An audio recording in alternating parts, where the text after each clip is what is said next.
The massive doors of the Galactic Council chamber opened with a deep hum that vibrated through the floor, and up into the bones of every creature present.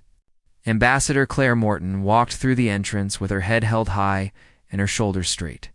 She wore a simple dark blue suit that marked her as a representative of Earth and humanity. Behind her walked two people who drew immediate attention from every delegate in the room. Daniel Hughes and Lisa Grant moved with quiet confidence, and their eyes scanned the chamber in a way that spoke of training and awareness. They wore dark suits, just like the ambassador, and their hands swung freely at their sides. No weapons hung from their belts, and no armor plates covered their bodies. They looked like office workers who had wandered into a war council by mistake. The chamber itself was enormous and built in the shape of a sphere with seating, ranged in circles that rose up toward the ceiling. Each delegation sat in their own section separated by shimmering force fields that allowed sound and holographic images to pass through but prevented any physical contact between groups. The center of the chamber held a floating platform where speakers could address everyone at once. Lights embedded in the walls cast a bright glow over everything and made it impossible to hide in shadows or corners. This was a place designed for transparency and open discussion, though the tension in the air suggested that today would bring neither. The Craxian delegate turned his massive reptilian head to watch the humans take their seats.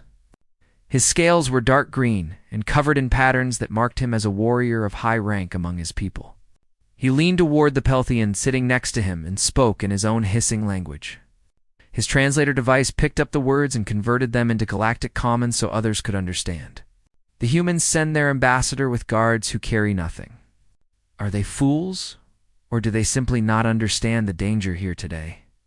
The Pelthian had 4 eyes arranged in a diamond pattern on her face, and each one blinked independently as she studied the human delegation. Her skin was smooth and gray, and her body was thin compared to the massive Craxian beside her. Perhaps they make a statement about trust. Perhaps they are too young as a species to understand galactic politics. Either way, they will learn quickly if violence breaks out here, Commander. Vexthor of the Zetharian Empire stood on his elevated platform and watched the humans with interest that bordered on contempt. His armor was deep red and polished to a mirror shine. The plasma weapon holstered at his hip pulsed with barely contained energy in everyone. In the chamber knew he was skilled in its use. His species had conquered 47 star systems through superior military power and tactical brilliance. They respected only strength and saw mercy as weakness. The humans were newcomers to the galactic stage and had achieved faster-than-light travel only 30 years ago. They were children playing at politics in a universe that rewarded only the strong and punished the weak without hesitation. Ambassador Morton settled into her seat and activated the holographic display built into the armrest. Data scrolled across the translucent screen, showing details about the disputed territories and resource claims that had brought everyone here today. She read through the information with calm focus. While around her, the other delegations checked their weapons and adjusted their defensive systems. The Nexari had brought cybernetic soldiers with weapons built directly into their bodies. The Luminari had energy shields that flickered like soap bubbles around their delegation. Even the peaceful trade-focused species had brought guards carrying stun weapons and defensive equipment.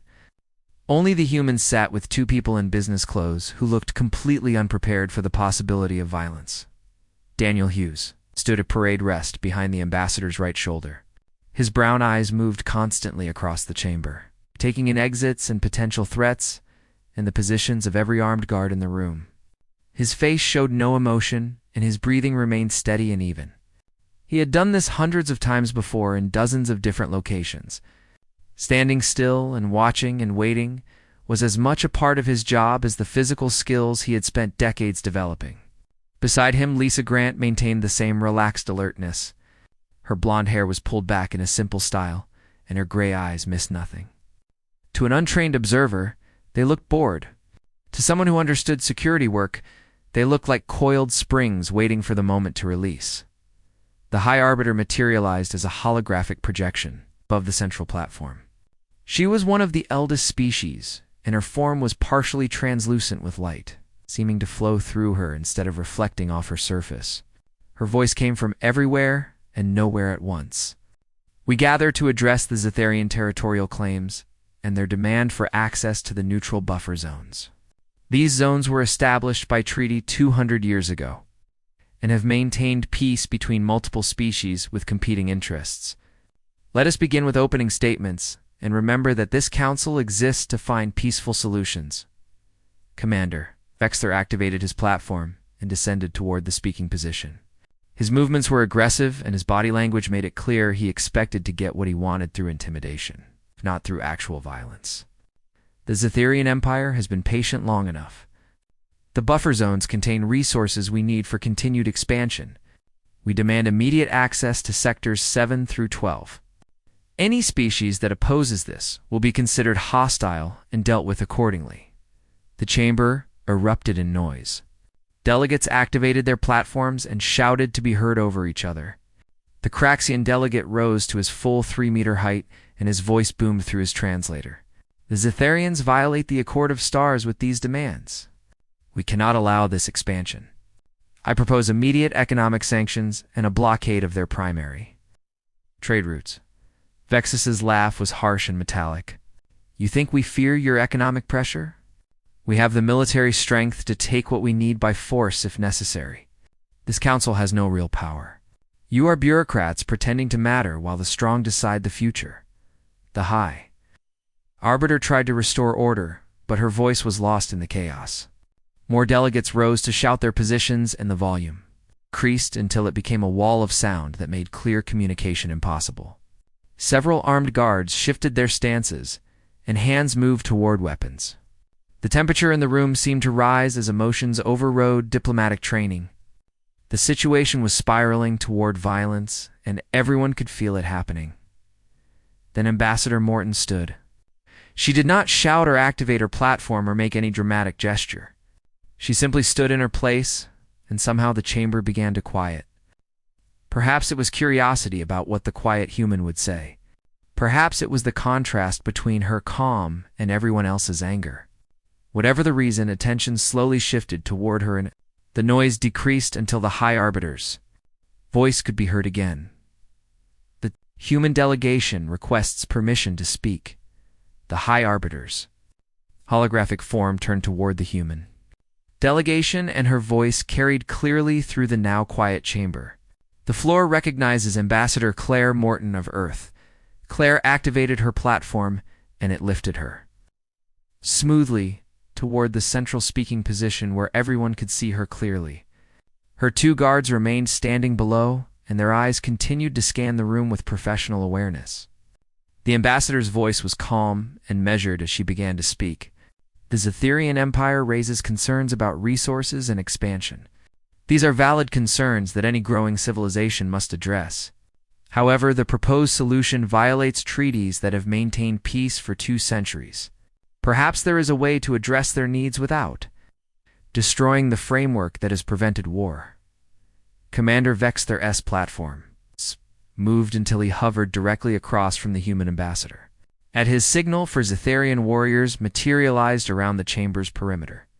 They wore full combat armor and carried plasma rifles that hummed with ready power. The message was unmistakable: compromise. Your species has been part of this council for less than 1 generation. You know nothing of how power actually works in this galaxy. Why should anyone listen to suggestions from newcomers who barely understand the technology that brought them here? Ambassador Morton met his gaze without flinching. Because power without wisdom leads to destruction. This pattern has repeated across countless civilizations throughout history. Those who rely solely on force eventually collapse under the weight of their own aggression. Vexler moved his platform closer until only a few meters separated him from the human. "Let me educate you about reality. For 10,000 years, my empire has conquered and ruled star systems. We understand the only law that truly matters. The strong take what they want, and the weak submit or die. That is how the universe actually functions beneath all your diplomatic pretense." Several delegates shifted uncomfortably in their seats. The Zetharians had never been this openly threatening in council chambers before. The careful balance between negotiation and intimidation was tilting toward something more dangerous. Ambassador Morton showed no sign of fear or concern. Her expression remained neutral, and her voice stayed steady. Strength takes many forms, Commander. Military might is only one measure of power, and often no. The most important one? Is that so? Vexter gestured broadly at the assembled delegates. I see representatives protected by armed warriors. Energy weapons and armor and defensive shields. Everyone here understands the necessity of military strength to guarantee safety. Everyone except the humans, apparently. Your guards carry nothing. Are you fools, or do you simply place no value on your ambassador's life? Behind, Morton, both Daniel and Lisa remained perfectly still. Not a single muscle twitched, and their expressions showed nothing. They simply stood and watched and waited with the patience of people who had trained for years to control every aspect of their behavior. Our guards are perfectly capable, Ambassador Morton said quietly. Capable. Vexter's laugh echoed through the chamber, and several other delegates joined in, though the laughter sounded nervous and forced. Capable of what exactly? Filing reports. Perhaps they can defeat enemies with strongly worded complaints. The chamber filled with laughter that grew louder as delegates released their tension through mockery of the humans. The sound bounced off the curved walls and created an echo that made the ridicule seem even more intense. Ambassador Morton's expression never changed, and she waited calmly for the noise to subside before speaking again. Would you care to test your assumption, Commander? The laughter stopped, as if someone had flipped a switch. Silence crashed down over the chamber, and every delegate leaned forward in their seats. The High Arbiter's hologram flickered with what might have been surprise or concern. Even Vexter seemed momentarily taken off guard by the direct challenge. Are you challenging me, human? His voice was soft now and far more dangerous than when he had been shouting. I am suggesting that appearances can be deceiving. You claim strength and display weapons and threaten violence. But you have never faced human security protocols. Perhaps that is why you do not understand why our guards carry no weapons to diplomatic meetings. Then enlighten us. Vexter crossed his forearms across his chest. Explain why your species is foolish enough to send unprotected representatives to gatherings where war might be. Declared at any moment, Ambassador. Morton glanced back at her guards, and both Daniel and Lisa gave her tiny nods that only she could see. She turned back to face the Zetharian commander. Our guards carry no weapons because they are weapons. The human body, when properly trained, becomes the most versatile and dangerous tool in existence. More laughter rippled through the chamber, but it was uncertain now. Delegates looked at each other with confusion written on their various faces. The humans were smaller than most species present. They had no natural armor or claws or enhanced strength. By every physical measure, they should have been among the weakest creatures in the room. Ridiculous. Vexter's voice cut through the nervous laughter. Your guards are unarmored and unarmed and unremarkable. Any trained warrior here could eliminate them in seconds. Would you like to verify that claim? Morton's voice remained calm and reasonable. The Council has combat arenas for settling disputes. We could arrange a demonstration. Your finest warrior against one of my guards. No weapons and no armor. Just skill against skill and training against training. The chamber exploded with voices as delegates shouted to be heard. Some expressed excitement at the prospect of actual combat.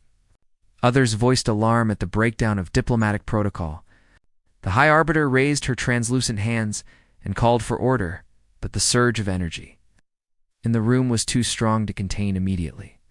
Commander Vexter stood motionless on his platform, and his eyes studied Ambassador Morton with an intensity that would have made most beings uncomfortable.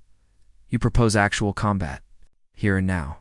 His voice carried clearly, despite the chaos around them. If you agree. Morton met his gaze steadily.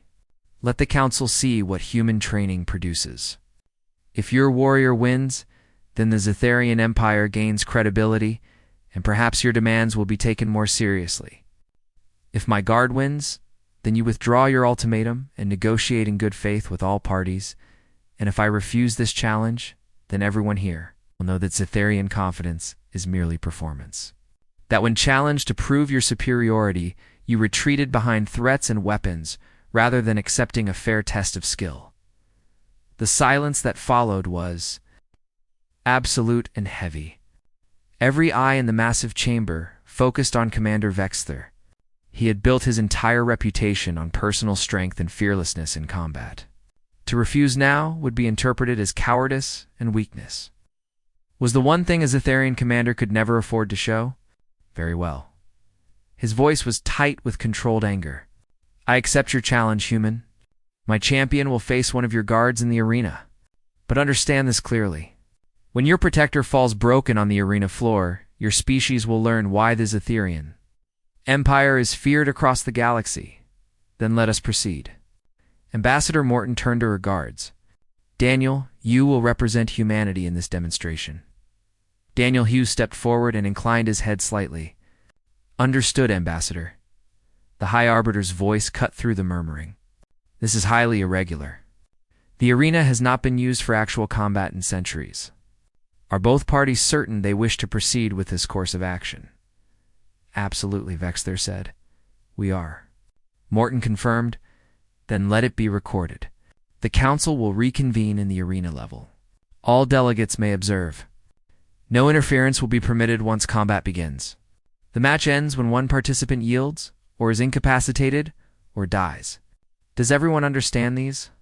Terms both parties agreed, and the chamber began to empty as delegates activated their platforms and descended toward the lower levels where the ancient arena waited in darkness.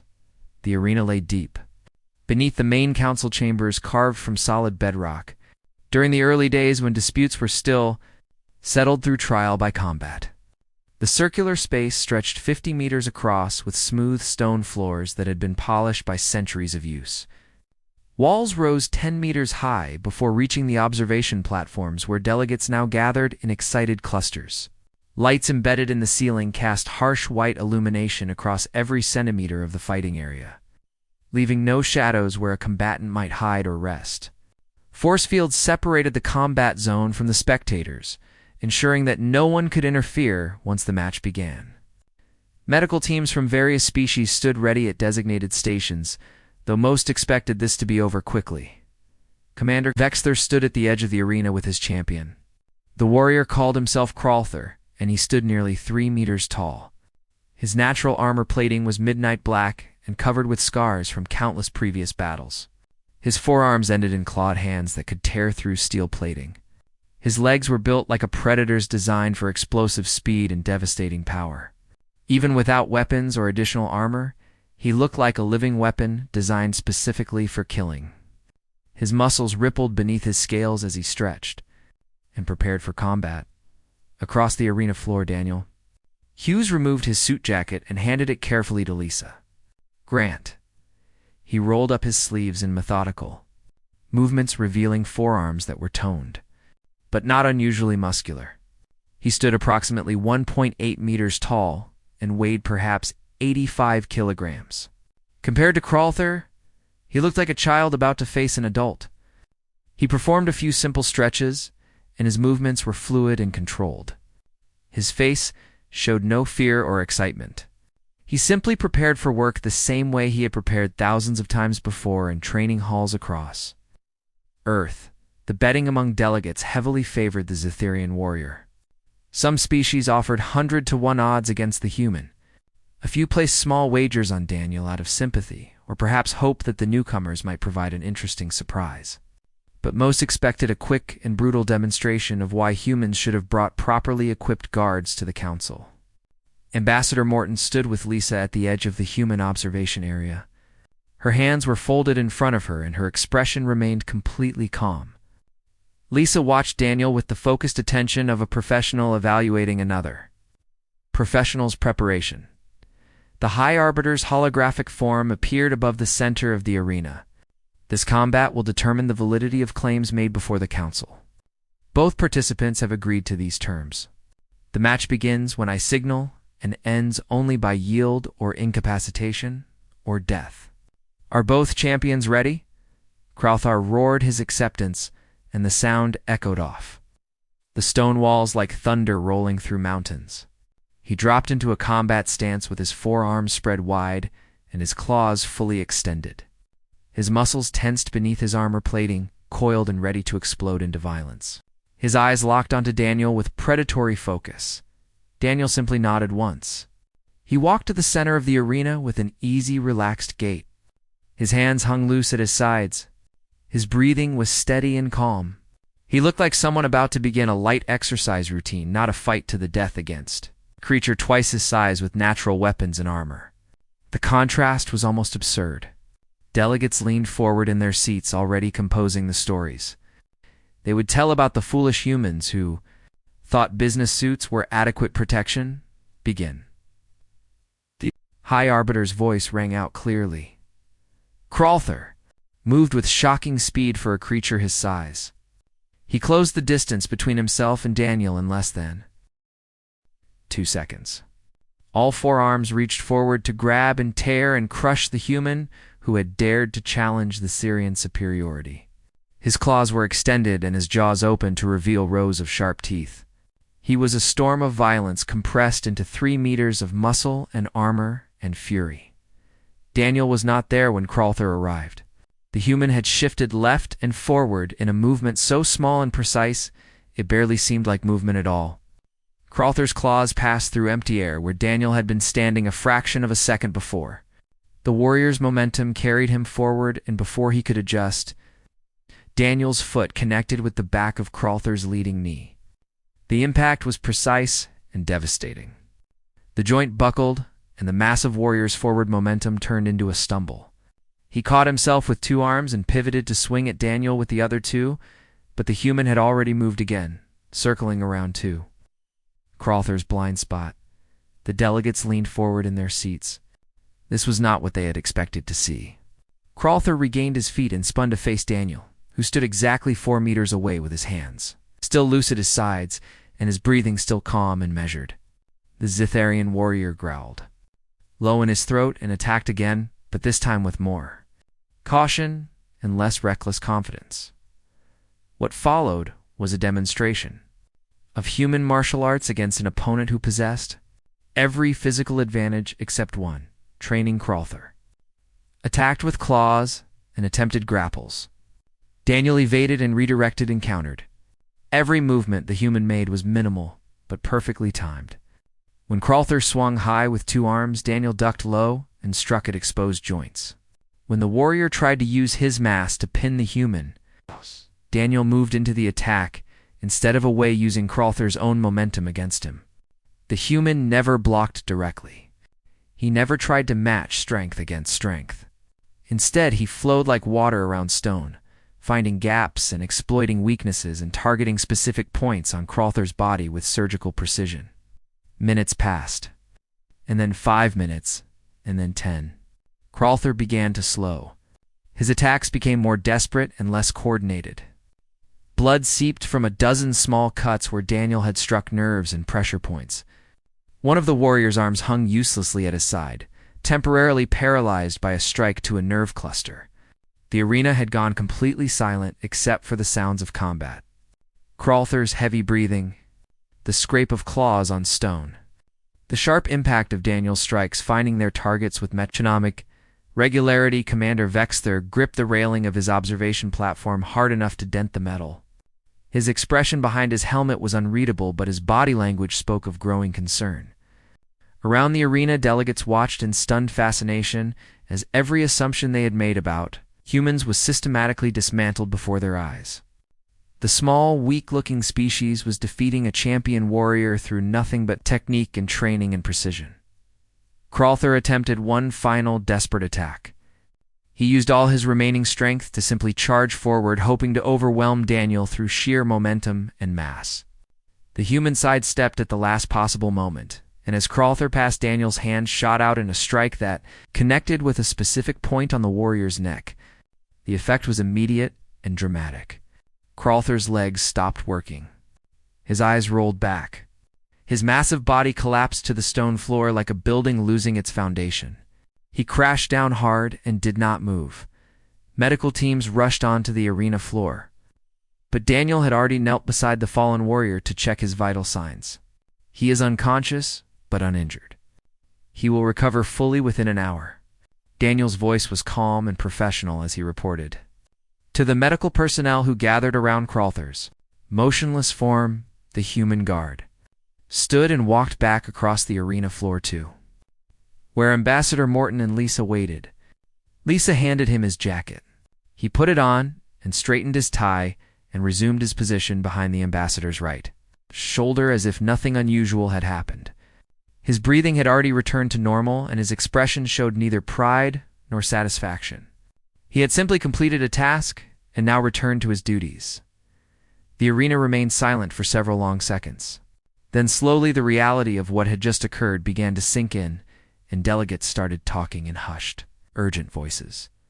The council chamber felt different when the delegates returned from the arena level. The earlier atmosphere of dismissive amusement toward the humans had been replaced by something else entirely. Wary respect mixed with intense curiosity filled the air like electricity before a storm. Conversations hummed through the assembly as species that had existed in the galaxy for thousands of years tried to reconcile what they had just witnessed with everything they thought they understood about combat and physical capability. Ambassador Morton returned to her seat with Daniel and Lisa flanking her exactly as before. The two guards maintained their professional demeanor, but observers now noticed details they had missed earlier. The perfect balance in their stance, the constant awareness in their eyes, the efficiency of every small movement. What had appeared unremarkable now seemed deliberately understated, like a sheathed blade that everyone suddenly realized was razor-sharp. Commander Vexter took longer to return to his platform. When he finally appeared, his posture had changed. The arrogant confidence had been tempered and replaced by something more dangerous. Genuine respect, mixed with caution. A warrior recognized another warrior, regardless of species or appearance or size. The High Arbiter's hologram stabilized above the central platform. The demonstration has concluded. The human guard was victorious. According to the terms agreed upon, Commander Vexter, you pledge to withdraw your ultimatum and negotiate in good faith. A moment. Vexter activated his platform and descended to the speaking position. For a long moment, he simply looked across at the human delegation, studying them with new eyes. I have fought in hundreds of battles. I have commanded armies across dozens of star systems. I believed I understood combat in all its forms. Today I learned that I was wrong. He turned to address the full council. The human guard defeated our champion using techniques I have never witnessed. He possessed no enhanced strength and no armor and no weapons. Yet he won decisively, and without sustaining injury. I would know how this is possible. What training creates such ability? Ambassador Morton rose and activated her own platform, gliding smoothly to join Vexter at the center. You asked why our guards carry no weapons? The answer is in the question itself. They carry no weapons because their entire body is a weapon. Every human guard undergoes years of intensive training in multiple martial arts disciplines. We call them martial arts because they are systematic studies of combat, elevated to an art form through centuries of refinement. Martial arts. The Pelthian delegate's translator rendered her confusion clearly. We do not understand this term. Please explain further the systematic study of combat techniques. Morton gestured as she spoke. Humans have been fighting each other for our entire evolutionary history. We are not the strongest species. We lack natural armor, or claws, or venom. We cannot fly or breathe underwater without assistance. But we learned something thousands of years ago. With proper technique, a smaller, weaker opponent can defeat a larger, stronger one. We studied how bodies move, and where they are vulnerable, and how to maximize force while minimizing effort. Then we refine these systems over thousands of years through constant testing and improvement. She gestured to Daniel, who stepped forward at her signal. Daniel has studied human martial arts for 25 years. He holds master-level rankings in 5 different disciplines. He understands leverage and momentum and anatomy and psychology. He can identify weaknesses in any opponent and exploit them with precision. This is not unusual among human diplomatic guards. This is the minimum standard required. The Craxian delegate shifted his massive bulk and his scales rasped against each other. But how is this possible? Kralther has been a warrior his entire life. He has trained since hatching in combat methods passed down through generations. Training methods matter. Daniel spoke for the first time, and his voice was calm and professional. Kralther is strong and fast, but his techniques rely entirely on his natural advantages. He never learned to fight opponents who might be more skilled, because he rarely encountered any. Human martial arts developed specifically because we needed to overcome superior physical power through superior technique and strategy. Lisa stepped forward to stand beside. Human history is filled with warfare. Every culture on our planet developed combat systems independently. We studied how bodies move and where they are vulnerable, how to redirect force instead of opposing it directly, how to turn an opponent's strength into a disadvantage. Then we shared these systems and tested them against each other and kept what worked while discarding what did not. The result is combat knowledge refined over 10,000 years of human civilization. We also developed methods to control violence. Ambassador Morton added, humans learned early that uncontrolled aggression leads to mutual destruction. Our martial arts teach discipline and restraint and precision. Daniel could have killed Kralther within the first 30 seconds of that match. He chose instead to subdue him with minimal harm. That control is as important as the technique itself. Perhaps more important, Commander Vexler listened carefully to this explanation. When Morton finished speaking, he remained silent for several seconds before responding. On my homeworld, we teach our warriors that mercy is weakness. That true strength requires the willingness to kill without hesitation or remorse. And yet your empire has been at war for 10,000 years. Morton's voice was gentle, but the point was sharp. How many resources have been consumed? How many lives lost? What has this approach truly gained you besides temporary control maintained through constant violence and the threat of more violence? The chamber fell silent again. The question hung in the air like smoke, and no one seemed willing to address it directly. Morton continued speaking into that silence. The Zetharian approach is not unique. Many species here have similar philosophies. Strength through dominance, power through force. And it works to a point. But humans discovered something important during our long, violent history. The strongest warrior is not the one who can kill most easily. It is the one who has the skill to win without killing when possible, and the wisdom to know when force is truly necessary. She turned to address the full council, now in her voice carried to every corner of the chamber. You asked why human diplomatic guards carry no weapons? It is because we learned that weapons can be taken away, or disabled, or turned against you. But skill and knowledge and discipline cannot be stripped away. They are permanent advantages that grow stronger with time and practice. A warrior with a plasma rifle is dangerous until someone takes the rifle. A warrior who is the weapon remains dangerous always. The Luminary delegate activated her platform. The being was composed partially of energy, and her voice resonated with harmonics that transcended normal translation. This philosophy interests us greatly. The Luminary have long believed that violence should be the last resort, not the first response. But we achieve this through technology and energy shields. The human approach seems different. You have made your own bodies into both weapon and defense. Precisely, Morton confirmed. Every human child learns basic self-defense as part of their education. Our military and security personnel train continuously throughout their careers. The guards you see here practice daily. They study new techniques and refine old ones. They spar with each other and with specialists in other disciplines. They learn about physiology and psychology and tactics.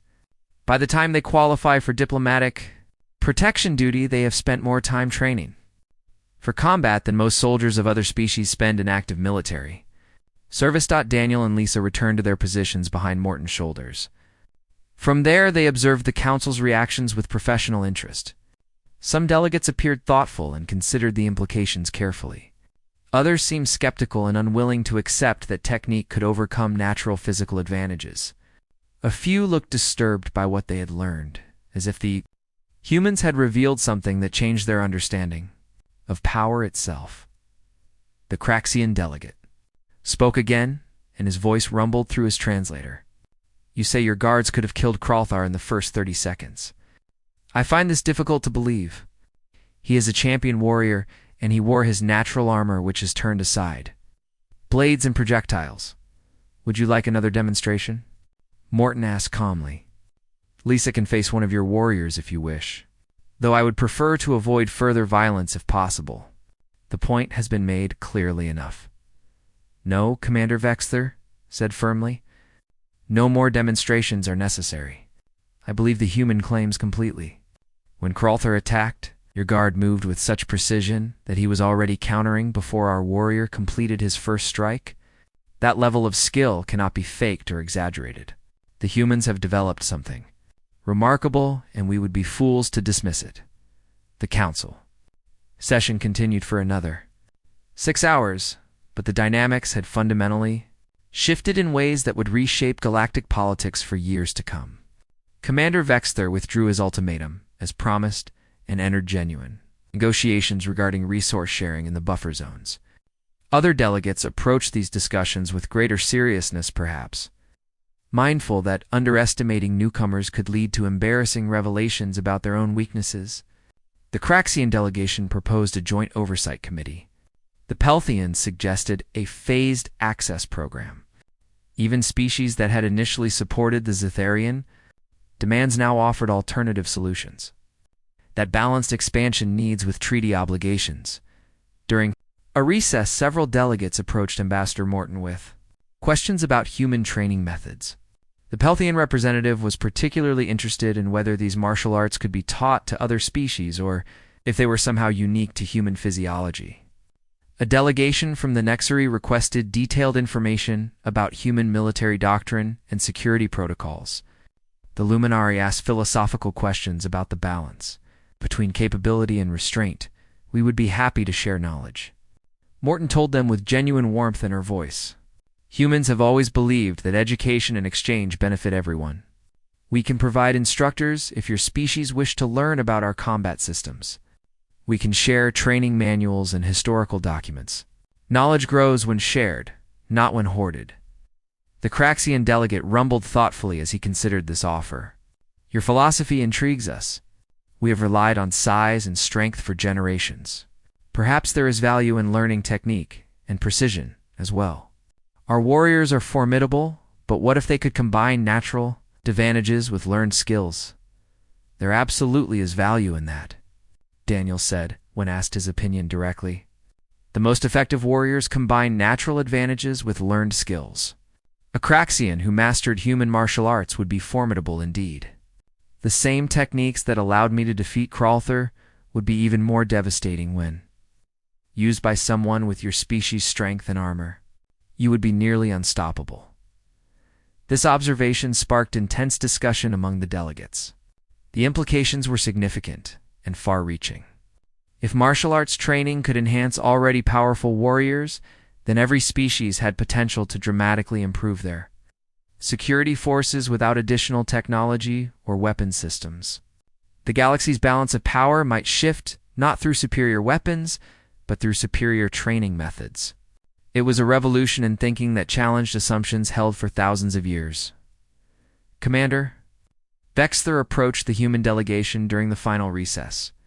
His 4 honor guards accompanied him, but their posture was no longer threatening or aggressive. They observed Daniel and Lisa with professional interest rather than contempt, as studying fellow craftsmen rather than inferior opponents.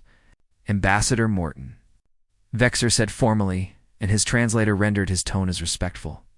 I wish to apologize for my earlier dismissiveness. I underestimated your species and your capabilities. This was foolish and unworthy of a commander of my rank and experience.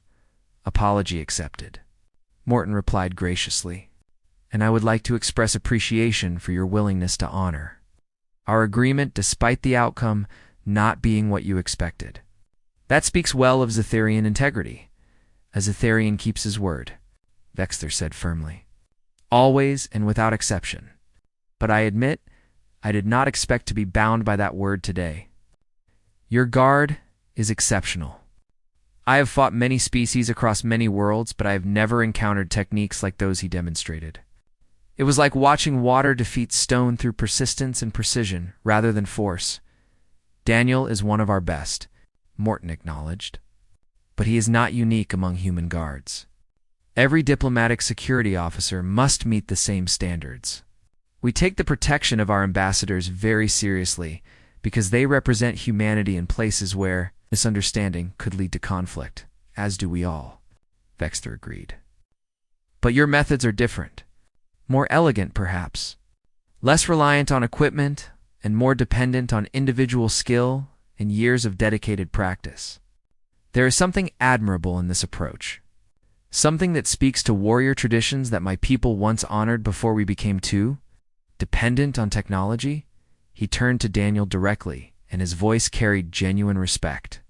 I would be honored if you would visit our homeworld someday. Our warriors would benefit greatly from learning your techniques. And if I am honest, I would like to train with you myself. It has been many years since I encountered someone who could teach me something new about combat. That is a rare gift. Daniel glanced at Ambassador Morton, who nodded permission. I would be honored as well, Commander. The sharing of knowledge benefits both parties. I could learn much from studying Zetherian combat methods, just as your warriors could learn from human martial arts. Together, we might develop something even more effective. Then it is agreed. Vexter extended one armored hand in what Daniel recognized as a gesture of respect among his people. The human guard clasped the offered hand firmly. The commander's grip could have crushed stone, but he measured his strength carefully, recognizing that. Daniel deserved the same consideration one warrior showed another.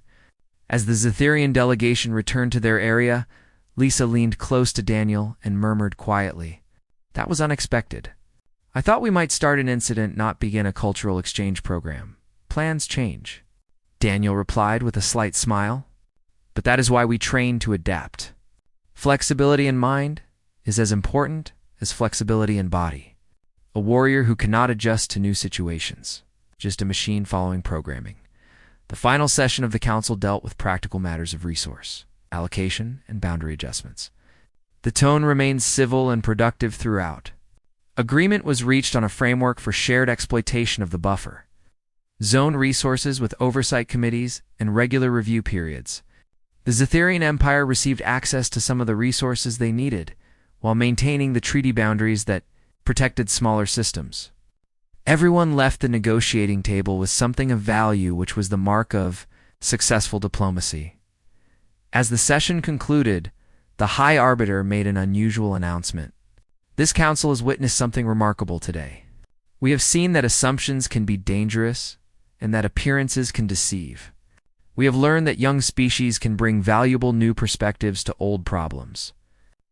The humans have taught us an important lesson about the relationship between strength and wisdom, and the difference between capability and aggression.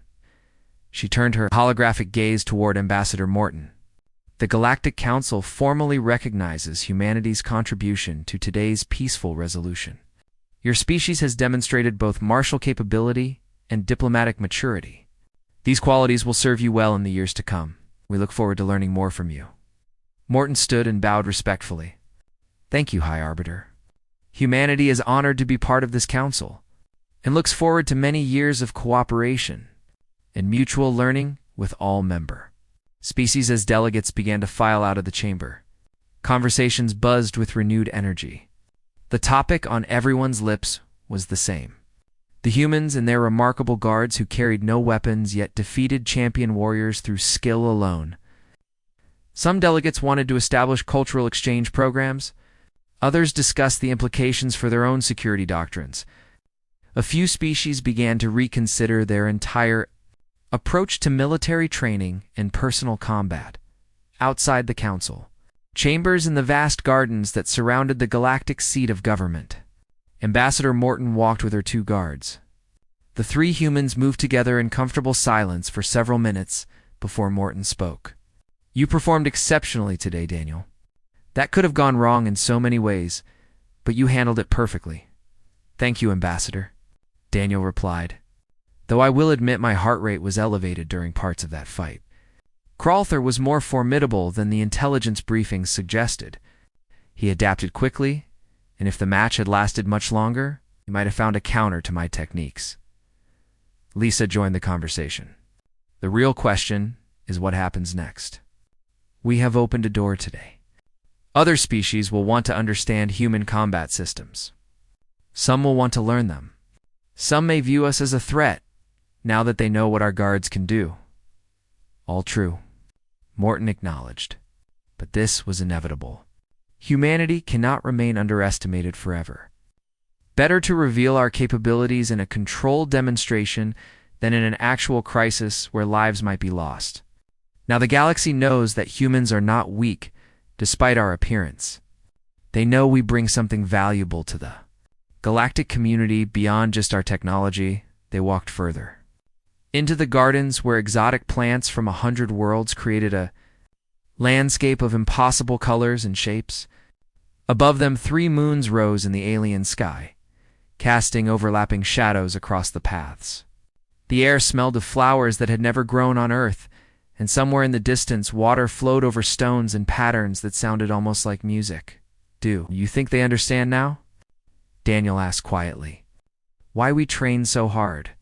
Why we value skill over weapons? Some of them do, Morton said. Commander Vexter grasped it by the end. The Luminaries certainly understand. Others will need time. But we planted a seed today. The idea that true strength comes from within, rather than from external tools. That will grow and spread throughout the galaxy. And perhaps in time it will change how species think about power and security and what it means to be truly strong.